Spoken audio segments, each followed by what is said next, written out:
Praise the Lord. परमेश्वर के अति पवित्र नाम को मैं धन्यवाद और स्तुति करता हूँ। परमेश्वर की आदरणीय दास पाशा सोनू, उनका परिवार जिसे मैं बहुत प्रेम करता हूँ, आदर करते हैं, और आप सब भाई बहनों को भी जल्दी से जल्दी बादलों पर आने वाले हमारे प्रभु यीशु मसीहा की पवित्र और सामर्थ्य नाम से मेरा अभिवादन कहता हूँ। आज यहाँ पर की उपवास और प्रार्थना की पहली रात को आप लोगों के साथ इस प्रकार के संगति के लिए परमेश्वर ने मेरा भी जीवन में सौभाग्य दिया।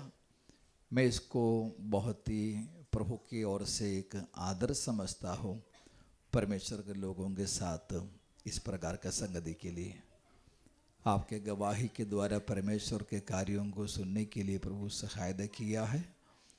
आप लोगों की प्रार्थना जब आप याद करते हैं मुझे और मेरे परिवार को, तो आपके प्रार्थना हमारे लिए बहुत ही आशीषदायक रहा है।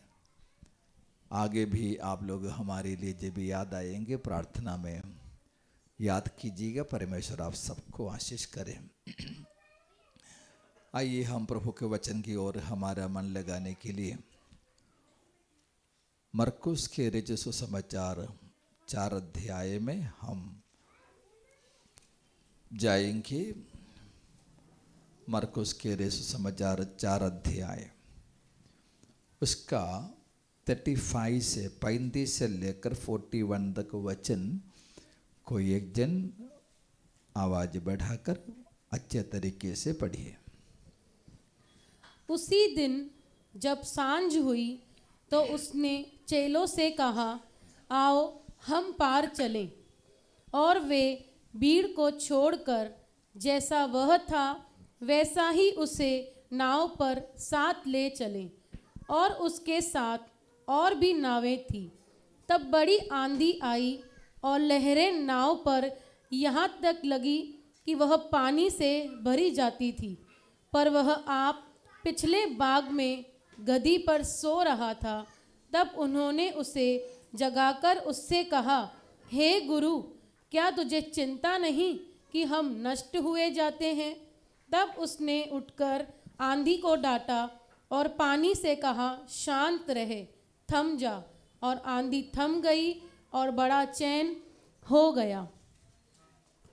और उनसे कहा, तुम क्यों डरते हो? क्या तुम्हें अब तक विश्वास नहीं? वे बहुत ही डर गए और आपस में बोले, यह कौन है कि आंधी और पानी भी उसकी आज्ञा मानते हैं?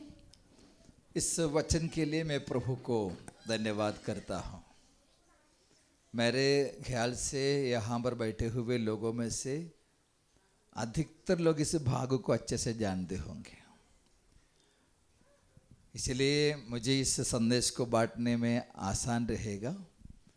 प्रार्थना के साथ हमें बैठना है, क्योंकि परमेश्वर का वचन जीवित है, परमेश्वर का वचन सामर्थ्य है, परमेश्वर अपने वचन के द्वारा काम करते हैं। हमारे प्रभु यीशु मसीहा की 3.5 साल की जो सेवकाई था, वो सेवकाई में प्रभु ने किए हुए कई बातों को प्रभु का वचन में हम लोग देखता है। तो यीशु मसीहा की चेलों के बारे में हम लोग जब देखता है, 12 लोगों में से 11 लोग गलील के रहने वाले थे। गलील वो नाम भी इसीलिए है, गलील के झील है, या गन्नसरेत नाम भी उसको कहा जाते हैं। तो यीशु के चेले लोगों को गलील के झील का इतना पहचान था, जैसे अभी आप लोगों को पूछेगा आप कितने बार उल्लासनगर स्टेशन जाके आए हैं अब तक, आपके बचपन से लेकर कितने बार उल्लासनगर स्टेशन गया है? आप बोल नहीं सकते हैं। ऐसा यीशु मसीह के चेले और गलील का झील उनकी छोटी उम्र से लेकर प्रभु की सेवकाई करते समय भी वो गलील के झील के साथ उनका पहचान इतना गहरा है, वो अच्छे से जानता है ये कितना लंबा है, कितना चौड़ा है, कहाँ पर कितना गहराई है, कब इस झील शांत रहता है, सब कुछ अच्छे से जानता है। एक ही दिन प्रभु की सेवकाई जैसे चल रहा था, 4 अध्याय का 1 में हम लोग पढ़ते हैं, यीशु उस दिन इस झील के किनारे, समुद्र के किनारे बैठकर लोगों को समझा रहा था, सिखा रहा था, उपदेश दे रहा था। बहुत ही अच्छा शिक्षा प्रभु ने दिया। बहुत ही अच्छा शिक्षा देने के बाद प्रभु ने अपने शिष्यों से कहा, चलो उस पार हम जाएंगे। बाइबल में कम से कम 7 जगह पर यीशु मसीह के चेलों की ये गलील के झील में उनका जो यात्रा है उसके बारे में लिखा हुआ है। उसमें से एक भाग है यहाँ पर 4 अध्याय का 35 से लेकर के 41 तक वचन में। दिन में सुबह से लेकर शाम तक लगातार सेवकाई, यीशु मसीह के पास लोग आते हैं उनसे मिलने के लिए, उनसे सुनने के लिए, उनसे चंगाई पाने के लिए लोग आते हैं। ये सेवकाई जैसे खत्म हो गया तो इवनिंग में शाम को प्रभु ने क्या बोल रहे हैं, चलो हम उस पार चलेंगे। चेले लोगों को ना तो नहीं बोल सकता है। कभी हम लोग ऐसा है, अगर पास्टर जी कुछ बोलेंगे उधर चलना है तो हम बोलेंगे पास्टर मेरा तो ऐसा काम है, मैं अभी नहीं आ सकता है ऐसे। लेकिन उस समय ऐसा गुरुजी के साथ ऐसा ना नहीं बोल सकता। वो जो बोलते हैं उसको मानना ही है, वो है चेले का जवाबदारी। तो सब लोग रेडी हो गया, कहाँ जाने के लिए? गलील के झील के उस पार जाने के लिए। तो रेडी हो गए, वहां पर हम लोग पढ़ते हैं, तो जैसे इनकी नाव इस पार से उस पार जाने लगी तो वहां पर उसका 37 में 37वां वचन में हम लोग पढ़ते हैं, और एक बार पढ़िए। तब बड़ी आंधी आई और लहरें नाव पर यहाँ तक लगी कि वह पानी से भरी जाती थी। Press God. देखो यीशु मसीह को भी मालूम है, आप लोग जो समुद्र के पास कभी तो गया तो रहेगा, समुद्र को ऐसे का स्वभाव है, शाम के समय लहरें ज़्यादा उड़ती है, इसीलिए शाम को कोई भी समुद्र के पास जाएगा तो संभालना पड़ते हैं। यीशु मसीह को यह पता है शाम को झील में तूफान आने के चांस है। ये जानते हुए यीशु ने चेलों से कहा, चलो अब हम उस पार चलेंगे। देखिए यीशु मसीह पर विश्वास करना बहुत ही आसान है। विश्वास करने से लोगों का विचार क्या रहता है, अब प्रभु मुझे एक एक करके बहुत आशीष देंगे। लेकिन बाइबल हम जब पढ़ते हैं, यीशु मसीह पर जो ढंग से विश्वास करते हैं, सच्चा विश्वास करते हैं, उनको आराम के रास्ता में लेके नहीं चलते हैं, उनको प्रभु ऐसे कठिनाई के रास्ता में लेके चलता है। यीशु मसीह पर विश्वास करने वाले हर एक व्यक्ति कठिनाई को सामना करने के लिए तैयारी में रहना चाहिए। हमारे बीमारी को प्रभु ठीक करेंगे, हमें तकलीफ से छुटकारा देंगे, वो सब हमारा विश्वास के जीवन की शुरुआत के समय है। लेकिन हम लोग जैसे विश्वास में बढ़ते जा रहे हैं, उस समय हमारा ट्रेनिंग भी चेंज होता है। अभी बच्चे लोग ऊपर बैठा है, कितना आवाज कर रहा, तो कोई जाकर उनको समझाए, शायद कान भी पकड़ा होगा। उनका ट्रेनिंग ऐसा है, वो उम्र में ट्रेनिंग ऐसा है। लेकिन बड़े लोगों को ट्रेनिंग ऐसा नहीं है। यहां पर यीशु मसीह के उपदेश के सामने बहुत भीड़ थी। यीशु ने ये नहीं कहा सबके सब जितना बोट है बोट में चढ़ जाओ, हम सबको उस पार जाएंगे। यीशु ऐसे नहीं बोला। यीशु ने सिर्फ उनके चेलों से बोला है। चेले बोलेगे तो वहां पर हम लोग पढ़ते हैं, यीशु ने उनको सेलेक्ट किया है। यीशु ने उनको प्रभु के काम के लिए अलग किए हैं। यीशु मसीह के उपदेश सुनने के लिए बहुत से लोग आते, लेकिन यीशु अपने काम करने के लिए जिनको चुनता है, उनका ट्रेनिंग अलग है। लोगों को मिलिट्री में भर्ती करते हैं फौजी के लिए, है ना। लेकिन अगर समझो किसी को बहुत चाहते, मुझे एक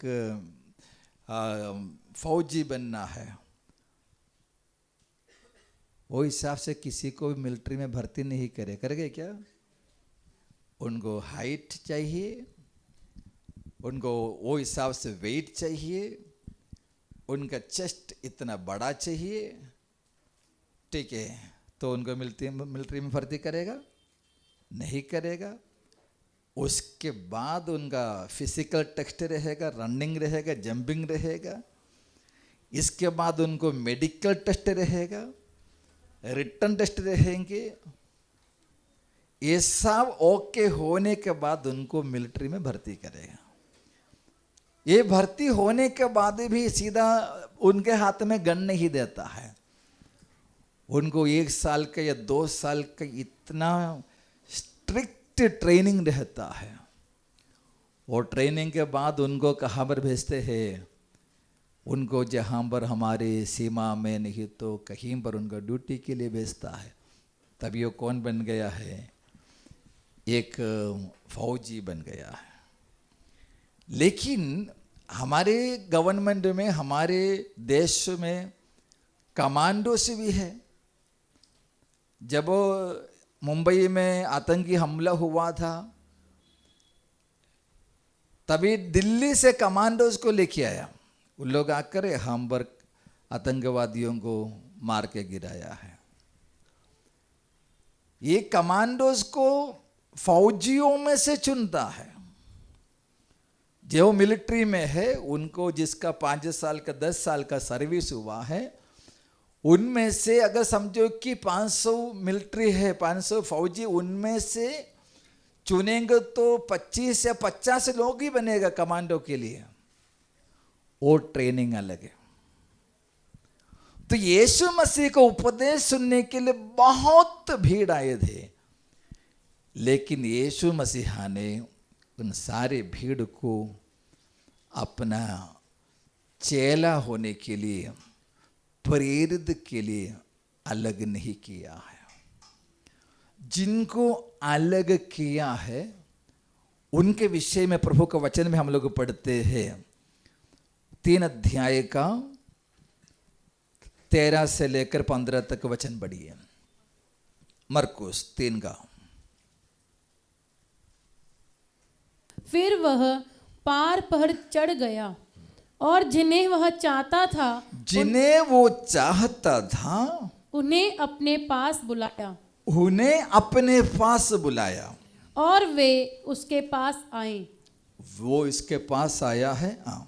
तब उसने 12 पुरुषों को नियुक्त किया। 12 पुरुषों को नियुक्त किया कि वे उसके साथ साथ रहें। आ, और वह उन्हें भेजें कि वे प्रचार करें और दुष्ट आत्माओं को निकालने का अधिकार रखें। यीशु ने उनको बुलाकर उनको ये कहा, यीशु के संग बैठना है, प्रचार करना है, दुष्ट आत्माओं को निकालने के लिए उनको क्या भी दिया है, अधिकार भी दिया है।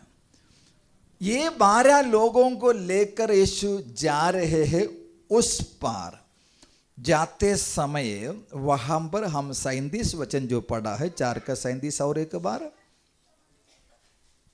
तब बड़ी आंधी आई, जैसे देखो बड़ी आंधी आई और लहरें नाव पर यहाँ तक लगी कि लहरें नाव पर यहां तक लगी कि वह पानी से भरी जाती थी। देखो वो पानी से भर जाती थी। ऐसा कुछ होना करके ये चेलों को पता नहीं था, वे कभी सोचा भी नहीं था, लेकिन ऐसे एक मुसीबतों में उनको समय बिताना पड़ा, क्राइसिस में आया है।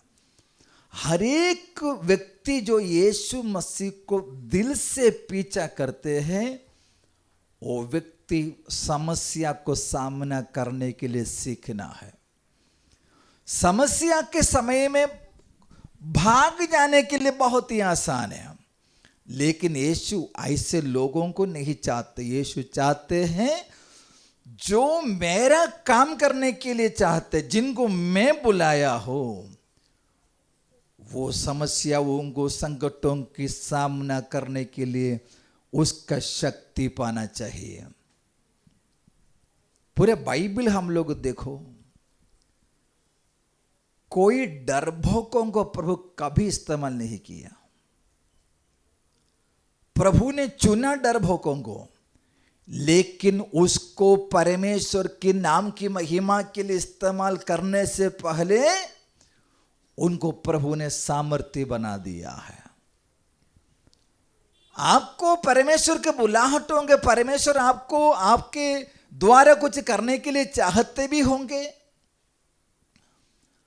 लेकिन आपका विचार ऐसा है, परमेश्वर ने मुझे कहा है मैं तुझे इस्तेमाल करूंगा, तो आप सोचते कि सबसे पहले मुझे ऐसे के स्टेज मिल जाएंगे, मैं ऐसे के पुलपिट में खड़े होकर माइक्रोफोन लेकर बात करूंगा, बहुत भीड़ों के सामने प्रभु की सेवा करूंगा। आपका विचार ऐसे होगा, लेकिन वो लेवल में आपको आने के लिए उससे पहले आपको कई प्रोसेस में से होकर जाना पड़ेगा।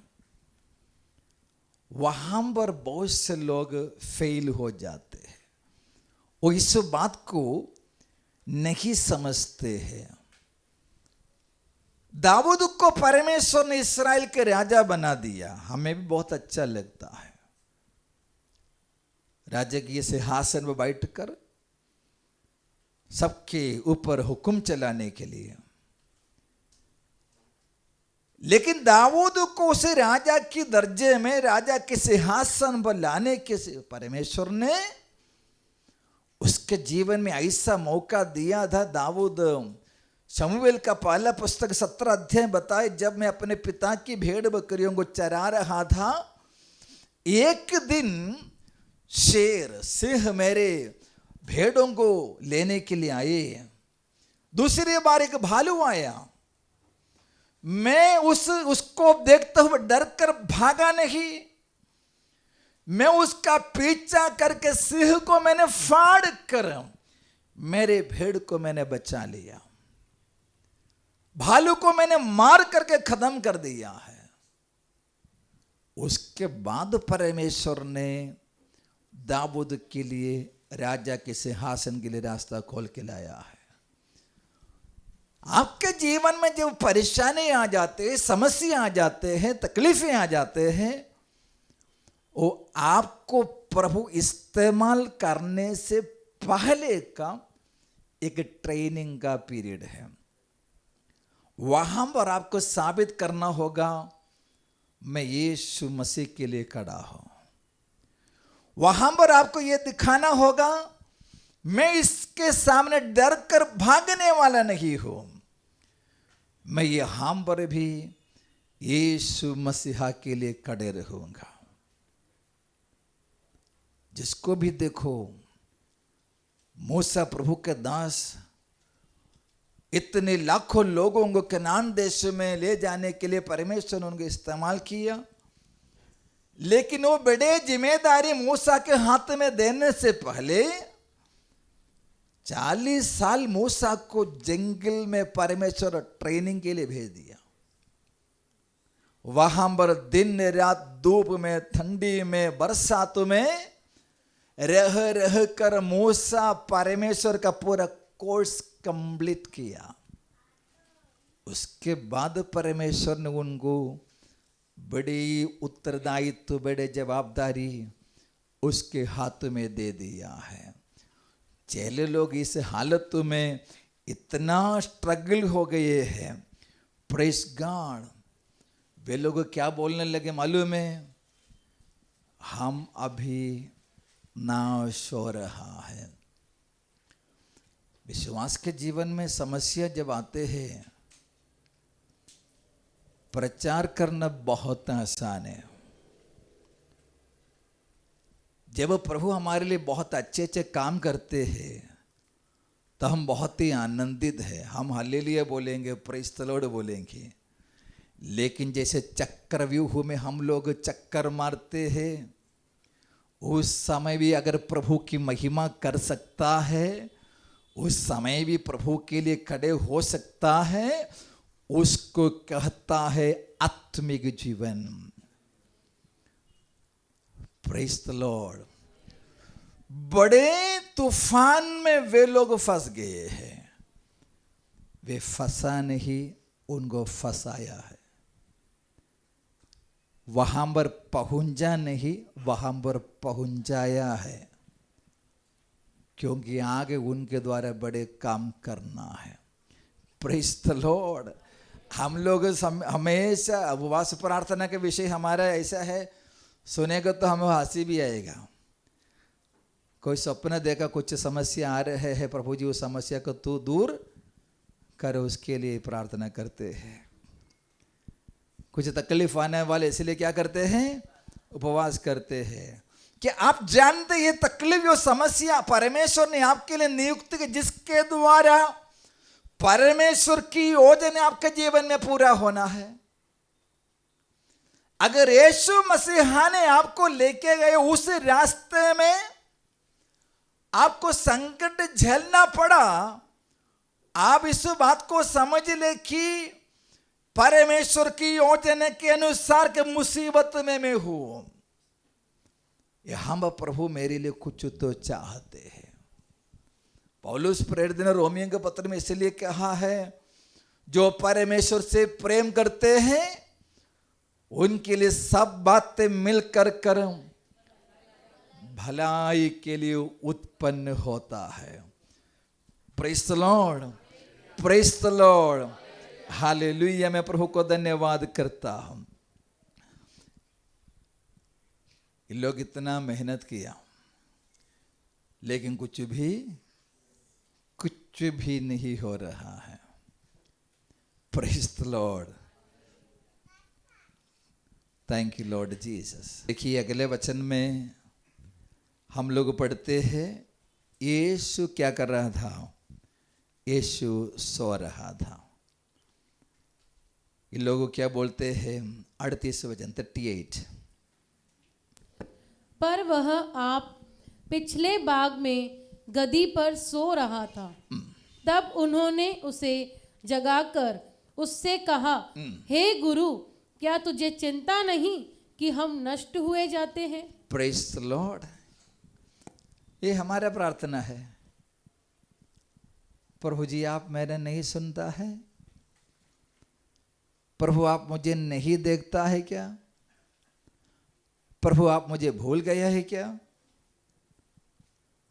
आपने मुझे बुलाया है, मैं अकेला आया हूं, अब यहां मैं फंस गया हूं। हमारा प्रार्थना से ऐसा लगता है हमारा परमेश्वर कुछ पुतला है, कुछ समझता नहीं, कुछ जानता नहीं। जिसने हमको बुलाए है वो जानता है, वो समझता है हम किस हालत में है। हम बोलने से पहले भजनकार ने ये कहा, मेरा उठना बैठना तू जानते हैं, मेरे विचारों को भी मेरा खुदावंत जानता है। कभी कभी हमारा प्रार्थना मूर्खता की प्रार्थना है, क्योंकि हमारा विचार ऐसा है, परमेश्वर कुछ भी नहीं जानता है। चेले लोगों भी ये बोल रहा है, गुरुजी आपको चिंता नहीं, आपको विचार नहीं, हम क्या हो रहे हैं, नाश हो रहा है।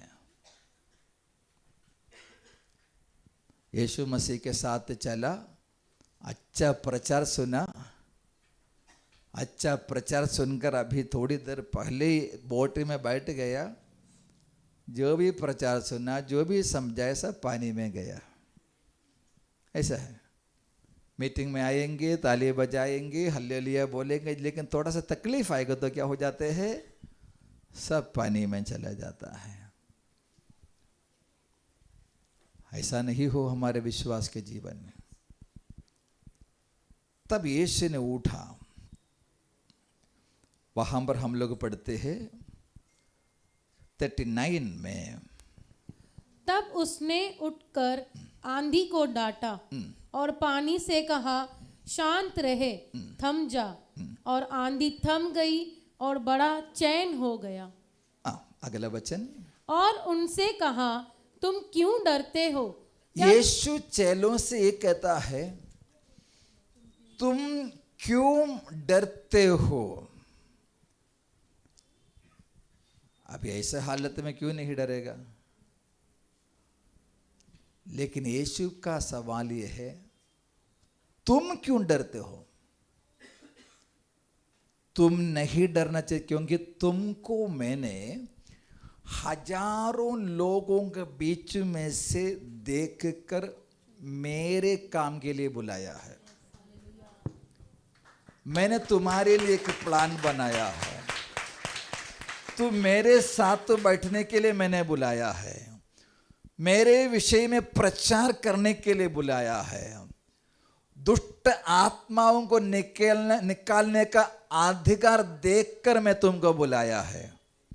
तुम क्यों डरते हो? तुमको ऐसा लगता है मैं ऐसे ही बुलाया है? तुमको बुलाने के बाद तुमको छोड़कर मैं बैठा है? तुम जो नाव पर है वो नाव में मैं सो रहा हूं, फिर तुम क्यों डरते हो?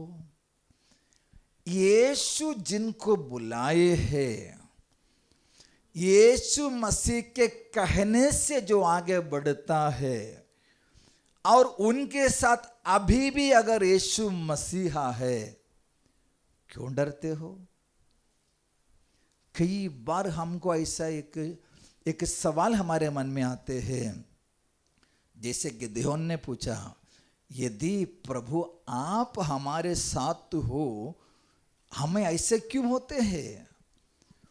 प्रभु साथ रहने से सब एकदम शांत होगा, ऐसा मत सोचो। प्रभु साथ रहने से हर समस्या में प्रभु का काम प्रकट होगा, वही उसका मीनिंग। प्रभु साथ रहने पर भी समस्या आएंगी, तकलीफें आएंगी, बीमारियां आएंगी, लेकिन यीशु साथ है तो डरने का कोई जरूरत नहीं है। कोई लोग प्रार्थना में भी आकर डरता है, प्रार्थना में आने के बाद भी टेंशन है, प्रार्थना में आने के बाद भी बीपी ज्यादा हो रहे हैं। फिर क्या सुनते हैं? प्रेयर करके जाने के बाद रात को डरने का सपने देखता है। यीशु हमारे साथ है, क्यों डरते हो? यीशु ने इसलिए बोला, हे मेरे चेलो, लाखों लोग जब मिस्र में से निकल कर आ रहा था, वे लोग डर गए, पीछे से फरो और उनके सेना आई, आगे जाने के लिए कोई रास्ता नहीं था। जब लाल समुद्र को दो भाग में जिसने बांटा है, वो ही तुम्हारे संग हो। इस्राएली को कनान देश में जब प्रवेश करने पर था, उनके सामने यॉर्दन नदी इतने तेजी से बह रहे थे, वो यॉर्दन नदी को जिसने दो रास्ता में बांट कर अपने लोगों को कनान देश में पहुंचाया है, वही मैं हूं। जंगल के मुसाफिरी में पानी के लिए जब तरस रहा था, तुम्हारे लिए बड़े काम किए, चट्टान से पानी दिया, खाने के लिए मन्ना दिया, वो मैंने दिया है। मैं तुम्हारे साथ हूं। तुमने नहीं देखा पिछले दिन में कोढ़ियों को मैंने चंगा किया, दुष्ट आत्मा से पीड़ितों को मैंने चंगा किया, स्वस्थ किया। ये सब कुछ देखने के बाद भी तुम्हारे मन में डर हो।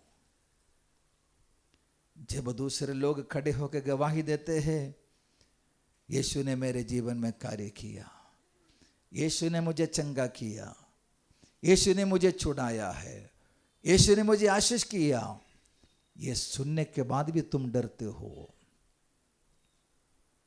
हमारे डर को दूर करने के लिए जिससे हम डरता है, उसी के पास हमको प्रभु लेके जाते हैं। प्रभु एक व्यक्ति को इस्तेमाल करने से पहले उनका डर को दूर कर देता है। कोई डरपोकों को परमेश्वर वो हालत में इस्तेमाल नहीं करेगा। पतरस को बोला, अब से तुम शिमयोन नहीं तो पतरस कहलाएंगे। तो डगमगाने वाले नहीं, तो मजबूती से खड़े रहने वाले होंगे। मानसिक रीति से शायद कमजोर होंगे, निर्बल होंगे, फिक्र मत हो। आपके परिवार का समस्या होगा, आपके व्यक्तिगत जीवन में जो संकट होंगे, जो भी आपके सामने आज रात को आप झेल रहा है, आप उससे भयभीत मत हो।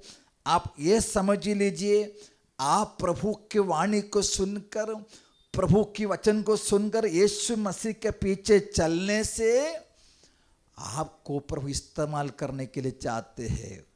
उससे पहले आपको मजबूत करना ही होगा। मजबूत करने के लिए परमेश्वर आपके लिए ऐसा मौका बना देता है। हर एक प्रमोशन के पहले एक परीक्षा भी आते हैं। अब्राहम को परमेश्वर ने कहा, मैं निश्चय तुझे आशीष करूंगा, लेकिन उससे पहले उसके बेटे को मोरिया पहाड़ पर होम बलि के लिए अर्पण करना ही पड़ा। ये बात को हम लोग कभी भूल जाते हैं। तो यीशु ने इसीलिए बोल रहा है, तुम क्यों डरते हो? Praise the Lord. चेले लोगों ने बहुत जोर से चिल्लाया है। जब मुसीबत में आते हैं, संकट में पड़ते हैं, तब हमको प्रभु से ये प्रार्थना करना, परमेश्वर आप मेरे लिए कार्य करना है। हमारा भरोसा किसके ऊपर होना चाहिए? यीशु मसीह के ऊपर होना चाहिए। Praise the Lord, hallelujah. मैं प्रभु को धन्यवाद और स्तुति करता हूँ। तो देखिए, हमारे जीवन में पिछले दिन मैंने एक प्रभु के दास, मेरा दोस्त, उनके साथ उनकी मंडली में सेवकाई के लिए गया था। तो लोग एक बात में इतना परेशान हो गए थे, किराए के मकान में रहने वाले, उनकी आराधना जहाँ पर वो भी बंद करना पड़ा, लेकिन नए जगह पर जो मकान मिला, मकान मालिक उनको सभा चलाने के लिए अनुमति नहीं दिया।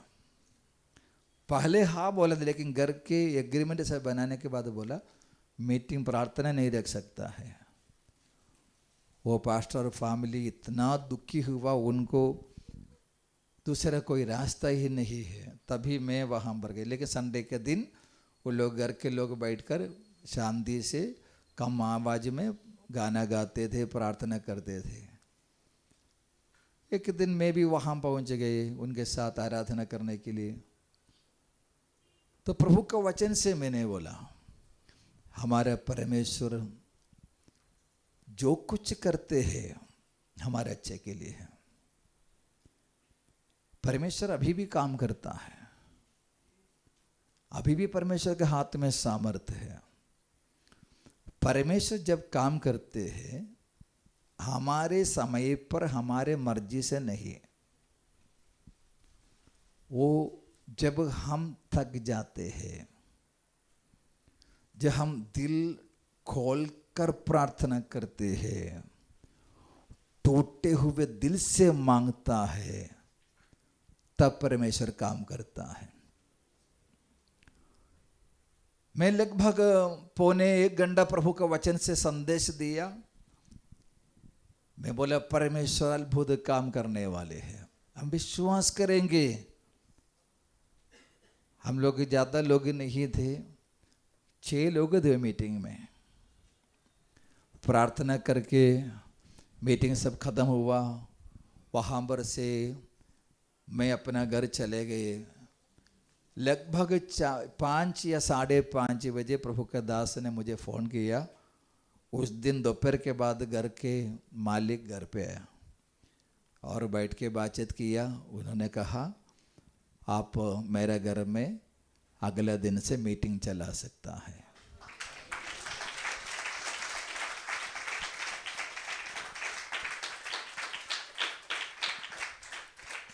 पहले जानो हम किसके बातों पर विश्वास करते हैं।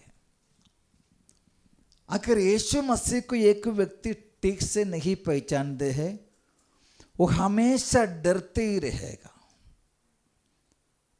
आपके मन में अगर किसी भी बात में डर रहता है, इसका मतलब इतना है आप यीशु मसीह को ठीक से नहीं जाना है। अगर यीशु मसीह को अच्छे से जानते हैं, सबसे पहले आपका दिल से डर के आत्मा दूर चले जाएगा। आपके अंदर बड़े हिम्मत आ जाते हैं, यीशु मेरे साथ में है। Praise Lord. हमारा भरोसा पहाड़ों पर, कोई मनुष्यों पर, भजनकार कहते हैं हम रथों पर या मनुष्य पर भरोसा नहीं रखता, हमारा भरोसा जीवित परमेश्वर पर है। Praise the Lord. हमारा भरोसा किस पर है? फिर क्यों डरते हो? फिर क्यों डरते हो? मैं आपसे पूछ रहा, आप अपने आप से पूछो क्यों डरते भाई, है ना? मेरा भरोसा वो परमेश्वर पर है जिसने आकाश और धरती को एक शब्द में बनाया है। वो मेरी कश्ती में है, वो मेरी नैया में है, वो मेरे परिवार में है, वो मेरी नौकरी में है, वो मेरी सेवकाई में है, वो मेरे साथ है। हालेलुया। प्रतिकूलता के समय में परमेश्वर का बुलाहट भूल जाता है। समस्या के समय में प्रभु का बुलाहट हम लोग भूल जाता है। कोविड के समय में कई सारे लोग डर गए। कुछ लोग डर के मारे कलीसिया भी छोड़कर गांव में भागे।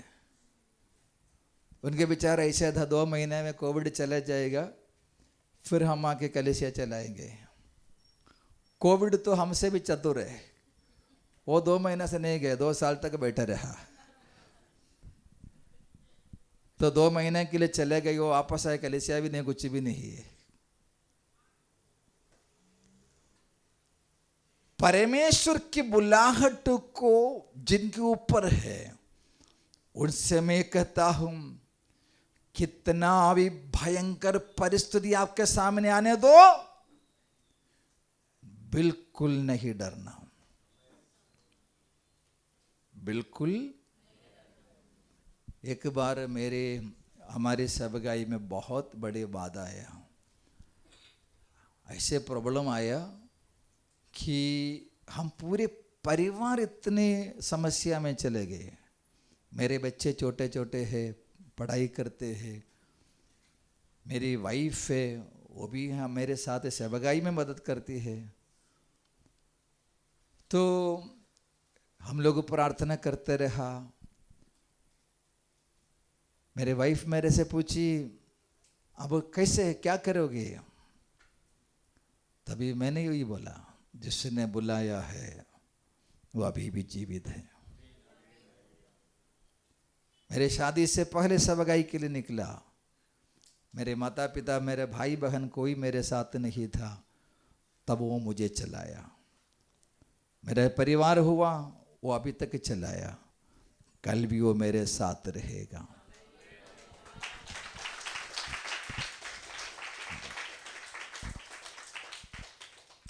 शैतान हमेशा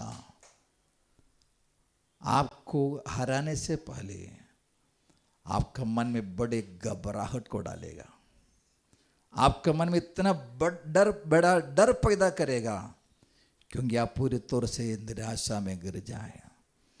तभी भी आपको बोलना है, जैसे भजनकार ने बोला, मैं नहीं डरूंगा, मेरे यीशु मेरे साथ है। Praise the Lord. मेरे प्रार्थना का भी उत्तर नहीं मिल रहा है, मेरे उपवास का कुछ आंसर नहीं देख रहा है, लेकिन मैं विश्वास करता हूँ मेरा प्रभु मेरे साथ है, मेरा प्रभु मेरे लिए कार्य करेगा। Hallelujah, hallelujah, praise the Lord, praise the Lord. घोर अंधकार की बादल छाए, उसके चरणों में शरणता हूँ मैं। घोर अंधकार की बादल छाए, उसके चरणों में शरणता हूँ मैं। छेदे हुए उसके आशीष हाथों से पार कराएगा मेरी नैया यीशु मेरा। छेदे हुए उसके आशीष हाथों से पार कराएगा मेरी नैया यीशु मेरा। यीशु पर आश्रय तो जीवन भर में धन्य हूँ मैं, धन्य हूँ मैं। मिलती है शांति और शरण उसमें, धन्य हूँ मैं, धन्य हूँ मैं। जिसने मुझे बुलाया है वो मेरे नैया को, प्रेज़ द लॉर्ड, ओ मेरे नैया को समुद्र में डुबाने वाले नहीं। अगर डूबने तक गया तो भी वहां से मुझे उठाकर जहां पर मुझे पहुंच जाना है, उस किनारे तक वो मुझे ले जाने के लिए सामर्थ्यवान परमेश्वर है। मैं उन पर भरोसा रखता हूं। वो मेरा खुदा है, वो मेरा परमेश्वर है। मैं उसके वचन को मानकर निकला हूं। हालेलुया। तुम क्यों डरते हो? यीशु और ये पूछ रहा है, क्या तुम्हें अभी भी विश्वास नहीं हो? तुमको अभी भी विश्वास नहीं हो मेरी बातों पर? हालेलुया। मैंने तुमको बोला ना, उस पार चलेंगे दूसरा कोई नहीं बोला। इस पृथ्वी को जिन्होंने सर्कल बनाया, मैंने कहा है। मैं अगर किसी से कह दिया, उसको पूरा करने का शक्ति भी मेरे साथ है। आमीन, हालेलुया। अगर वो वायदा दिया है, 25 साल के बाद भी अब्राहम के लिए वायदा पूरा करके दिया। उसके पास सामर्थ है। सालों पहले अगर परमेश्वर ने आपको वायदा दिया, लेकिन अभी इस चक्रव्यूह में फंसा हुआ जैसे हो, तभी भी याद रखो, क्या तुम्हें विश्वास नहीं है? आपके नैया को वो पार पहुंच जाएंगे। ये आंधी और तूफान को एक की चुटकी में वो शांत कर सकता है। हालेलुया। आपके उन्नति को रोकने वाले, आप आगे बढ़ने में जो रुकावट है, आपके सामने जो भी वादा खड़े हो जाते हैं, उसको शांत करने वाला मेरी नैया में है। हालेलुया। सब अगाई के लिए होंगे, आत्मिक उन्नति के लिए होंगे। आप आगे बढ़ने में जो आंधी तूफान के रूप में आपके सामने आ जाते हैं, निराश मत हो, निराश मत हो। दिल मत टूटने मत दे, तभी भी भरोसा रख, वो अद्भुत काम करेगा। अय्यूब ने इस प्रकार से कहा, मेरे छुड़ाने वाला अभी भी जीवित है, मेरे छुड़ाने वाला अभी भी जीवित है। मैं अपने आंखों से उसे देखूंगा। आमीन। परिवार में बहुत बड़ी समस्या हो सकता है। आपके मन में ये विचार आया होगा, सब कुछ यहाँ पर खत्म हो जाएगा, सब नाश हो जाएगा। शैतान आपको ये सपना भी दे सकते हैं, परिवार टूटा हुआ, बिखरा हुआ। उस पर विश्वास मत करो। जिसने आपको वायदा, उसका वायदा पर विश्वास करो। आपके काम होंगे, आपके नौकरी होंगे, आपके सेवगाई होंगे। जब आप थक जाते हैं, आपका पूरा मेहनत नाकाम हो जाते हैं, आपके सामने कोई रास्ता नहीं दिख रहा है, तभी भी निराश मत हो। उसके वायदे को थामे रहो। मैं विश्वास करता हूँ, जिसने मुझे बुलाया है वो मुझे चलाने के लिए सामर्थ्य है। ये तूफान थोड़ी समय के लिए है, ये आंधी क्षण भर के लिए है, ये लहरें थम जाएंगे।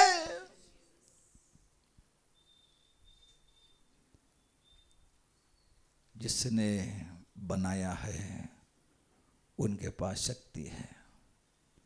क्या विश्वास करते हो? आंधी और तूफान उनकी बातों के सामने थम गया है। हमारे आंखें बंद करेंगे, परमेश्वर के वचन के सामने हर एक व्यक्ति अपने आप को समर्पित कीजिए। In the name of Jesus. आज रात को प्रभु के वचन के द्वारा परमेश्वर ने यही कहा, समस्या से मत डरो, संकट से मत डरो, जिनके ऊपर प्रभु का बुलाहट है। उस संकट के द्वारा, उस मुसीबत के द्वारा, उस परेशानी के द्वारा, समस्या के द्वारा परमेश्वर आपको मजबूत कराने जा रहा है। प्रभु की वायदा पर पूरा यकीन करो। प्रेरित पौलुस, उनके साथ बहुत सारे लोग थे। 14 दिन तक सूरज को नहीं देखा। पौलुस जहाजी पर घुटने पर बैठा, परमेश्वर से प्रार्थना किया। प्रभु ने अपने स्वर्गदूत को पौलुस के पास भेजा। और वो स्वर्गदूत आकर पौलुस से कहा, पौलुस तुझे कैसर के सामने खड़ा होना है। जहाज तो टूट जाएंगे, लेकिन तेरे विषय में मेरी योजना जो है, दमस्कुस के फाटक पर तुझे जो संदेश सुनाया है, मेरे दास अनन्यास आकर तुझे जो भविष्यवाणी दिया है, वो पूरा करने तक तेरा नैया नहीं डूबेगा। तुम कैसर के सामने खड़े हो जाएंगे। आज रात को मेरे प्रिय भाई बहनों, सालों पहले परमेश्वर ने आपसे जो संदेश दिया है, भविष्यवाणी के द्वारा होगा, दर्शन के द्वारा होगा, वचन के द्वारा होगा, आपने उसके अनुसार आगे बढ़ते समय अगर समस्याओं के बीच में अगर कुछ समय के लिए आप लटकड़ा रहा है, निराश मत हो, प्रभु पर पूरा भरोसा रखो, वो अद्भुत काम करेगा, अद्भुत काम करेगा। जिनके पास स्वर्ग और पृथ्वी के सारे अधिकार है, वो हमारे साथ है। जिस उद्देश्य के लिए हमें बुलाए हैं, वो उद्देश्य में हमें जरूर पहुंच जाने वाले हैं। Thank you father. मत डरना, मत डरना, विश्वास रखो, विश्वास रखो। यीशु मेरे साथ है, यीशु मुझे छोड़ेगा नहीं, यीशु मुझे त्यागेगा नहीं, यीशु मुझे एक दिन अपने उस वायदा की जगह में पहुंचा देंगे।